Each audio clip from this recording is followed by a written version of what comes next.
সম্মানিত ভাই বন্ধুগণ, আজ আমরা আলোচনা করব এমন কিছু হতভাগা ব্যক্তি আছেন, যেই হতভাগা লোকেরা যত নেকামল করুক না কেন আল্লাহ সুবহানাহু ওয়া তাআলার কাছে তা কবুল হয় না, গ্রহণ হয় না। এরকম 13 শ্রেণীর ব্যক্তির সঙ্গে আজকে আমরা পরিচিত হব।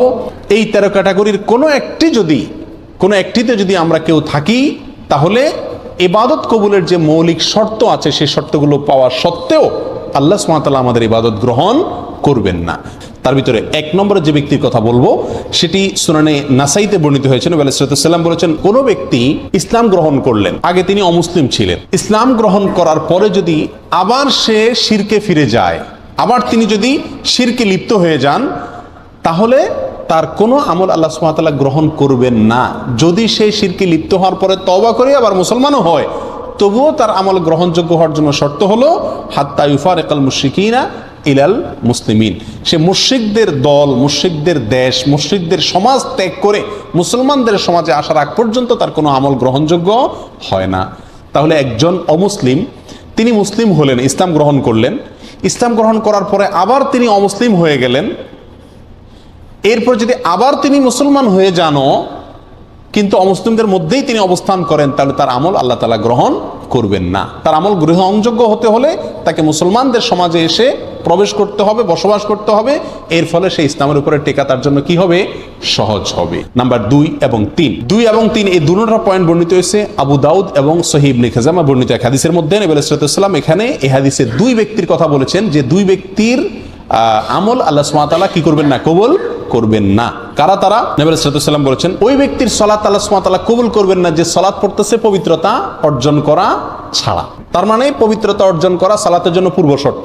এখন যদি পবিত্রতা অর্জনের ত্রুটি থাকে, কোথাও শুকনা থাকে, ভালো করে ওযু না করেন, ভালো করে গোসল না করেন, তাহলে আপনার এই সালাত হবে না। এই সালাত আবার পুনরায় করতে হবে, এটা বিশুদ্ধই হবে না, আল্লাহ তাআলার কাছে এটা অ্যাকসেপ্টেডই হবে না। নাম্বার 3, ওয়ালা সাদাকাতা মিন গুলুল। আমাদের সমাজে আজ হালাল ইনকাম করা মানুষ, হালাল উপার্জন করা মানুষ সোনার হরিণ হয়ে গেছে ভাই। আলহামদুলিল্লাহ, দানকারী মানুষের অভাব নেই, সবাই টুকটাক দান করার চেষ্টা করে, কিন্তু এই হাদিসটি জানার পরে দান করার চাইতে ইনকাম যেন হালাল থাকে সেদিকে আমরা বেশি গুরুত্ব দেব।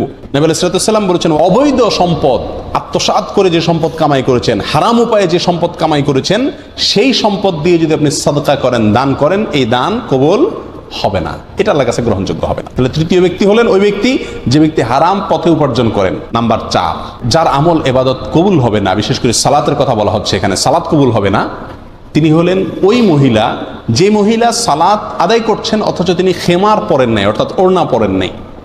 সুনান আবু দাউদের হাদিসে আসছে, নবী আলাইহিস সালাম বলেছেন, প্রাপ্ত বয়স্কা মহিলা তিনি যদি সালাত আদায় করেন তো তার সালাত আল্লাহ সুবহানাহু ওয়া তাআলা কি করবেন না? কবুল করবেন না, যদি তার মাথায় কি না থাকে? ওড়না না থাকে। অর্থাৎ যেভাবে সতর ঢেকে সালাত আদায় করা দরকার সেভাবে যদি সতর না ঢাকা হয় তাহলে তার সালাত হবে না। মহিলাদের সালাতের মধ্যে সতর হলো তার মুখমণ্ডল ছাড়া, এবং অনেক ওলামা ইকরাম বলেছেন 2 হাতের কবজি ছাড়া এবং 2 পায়ের পাতা ছাড়া, কেউ কেউ পাতাকেও যোগ করেছে। আর বাকি পুরো শরীর ঢাকতে হবে। মাথার চুল সেটাও দেখা যেতে পারবে না, খোলা থাকতে পারবে না। কাঁধ, বুক, পিঠ কোনো কিছু খোলা থাকতে পারবে না। হাতের বাজু, গোছা, বাজু, বাহু কোনো কিছু খোলা থাকতে পারবে না। নাম্বার 5 নম্বর, এটাও মেয়েদের প্রসঙ্গেই, ওই মেয়ের সালাত কবুল হবে না, আল্লাহ সুবহানাহু ওয়া তাআলা তার সালাতকে গ্রহণ করবেন না, অ্যাকসেপ্ট করবেন না, যেই মেয়ে সালাত পড়ার জন্য মসজিদে গেছেন সুগন্ধি ব্যবহার করে, স্প্রে করে শরীরের মধ্যে বা কাপড় চোপড়ে স্প্রে করে বা সুগন্ধি জাতীয় কোনো কিছু ব্যবহার করে তিনি মসজিদে গেছেন। এই যাওয়ার ফলে আল্লাহ সুবহানাহু ওয়া তাআলা ওই মসজিদে গিয়ে যত ইবাদতই করুন না কেন, আল্লাহ তাআলা তার সালাত কি করবেন না? কবুল করবেন না। 6 নম্বর, 7 নম্বর, 8 নম্বর, এক হাদিসে 3 ব্যক্তির কথা একসঙ্গে বলা হয়েছে যাদের সালাত আল্লাহ সুবহানাহু ওয়া তাআলা কি করেন না? কবুল বা গ্রহণ করেন না। আর সেই হাদিসটি বর্ণিত হয়েছে সহিহ ইবনে হিব্বানে, ইবনে মাজাহ এবং আরো কয়েকটি হাদিসের কিতাবে। নবী আলাইহিস সালাম বলেছেন, সালাসাতুন, 3 ব্যক্তি আছে যারা নামাজ পড়লে তাদের নামাজটা মাথার 1 বিঘত উপরে উঠে না, আল্লাহর আরশ পর্যন্ত যাওয়া তো পরের কথা, অর্থাৎ তাদের এই সালাত আল্লাহর কাছে কবুল হয় না। সেই লোক কারা? হতভাগা। রাজুলুন আম্মা কওমান ওয়া হুম লাহু কারিহুন। 1 নম্বর হলেন ওই ব্যক্তি যে ব্যক্তি কোন এলাকার মানুষের মসজিদের ইমাম, তিনি ইমামতি করেন অথচ মুসল্লিরা তার উপরে অসন্তুষ্ট বলতে ন্যায়সঙ্গত কারণে অসন্তুষ্ট। নাম্বার 2, ওই মহিলা যিনি সারাটি রাত কাটিয়ে দিলেন অথচ সারা রাত তার স্বামী তার উপরে অসন্তুষ্ট। যদি স্বামী অন্যায়ভাবে রাগ করে থাকে, গায়ের জোর রাগ করে, সেটা ভিন্ন কথা। 3 নম্বর, আব্দুন আবেক, ওই গোলাম বা কৃতদাস যে মালিক থেকে পালিয়ে গেছে। 9 নম্বর হলেন ওই ব্যক্তি যে ব্যক্তি মদিনার মতো শহর, আল্লাহ নবী আলাইহিস সালামের মহব্বতের শহর, যে শহর কিয়ামতের আগে দাজ্জালের ফিতনা থেকে পর্যন্ত মুক্ত থাকবে, যে শহরের বহু ফজিলতের কথা হাদিসে বর্ণিত হয়েছে, সেই শহরে যে ব্যক্তি ফিতনা ফাসাদ করবে, সেই শহরে যে ব্যক্তি অশান্তি সৃষ্টি করার অপচেষ্টা চালাবে, এই ব্যক্তির কোনো আমল, নফল আমল, ফরজ আমল কিচ্ছু আল্লাহ তাআলা গ্রহণ করবেন না। এরপরে আসি 10, 11, 12 তিনটা পয়েন্ট আসছে এক হাদিসে। আর হাদিসটি বর্ণিত হয়েছে সহিহুল জামের ভিতরে, তাবরানীদের ভিতরে আসছে। নবী সাল্লাল্লাহু আলাইহি ওয়াসাল্লাম বলেছেন, 3 হতভাগা ব্যক্তি আছেন যাদের কোনো ফরজ নফল কোনো আমল আল্লাহ সুবহানাহু ওয়া তাআলা, নফল বা ফরজ কোনো আমল আল্লাহ তাআলা গ্রহণ করবেন না। কারা তারা? নাম্বার 1, মা বাবার অবাধ্য সন্তান, মা বাবাকে কষ্ট দেয়, মা বাবার ন্যায্য দাবিকে মানে না। 11 নম্বর হলো মান্নান।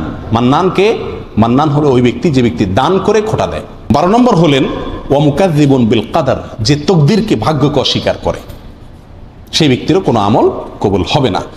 13 নম্বর সর্বশেষ পয়েন্ট, যেটি মুস্তাদরাকে হাকামে আসছে, ওই শাসক, তার সালাত আল্লাহ সুবহানাহু ওয়া তাআলা কবুল করবেন না যেই শাসক আল্লাহ যা নাজিল করেছেন সেই বিধানের ব্যতিক্রম বা উল্টা ফয়সালা করে, বা উল্টা বিধান অনুযায়ী সে বিচার করে, শাসন করে এবং ফয়সালা করে, তারও সালাত কবুল হবে না। তাহলে 13 ব্যক্তিকে আমরা পেয়ে গেলাম যাদের সালাত অথবা নেক আমল আল্লাহর কাছে কি হয় না, গ্রহণযোগ্য হয় না। আল্লাহ তাআলা আমাদের সবাইকে এই 13 ক্যাটাগরি থেকে নিজেকে মুক্ত করার তৌফিক দান করুন।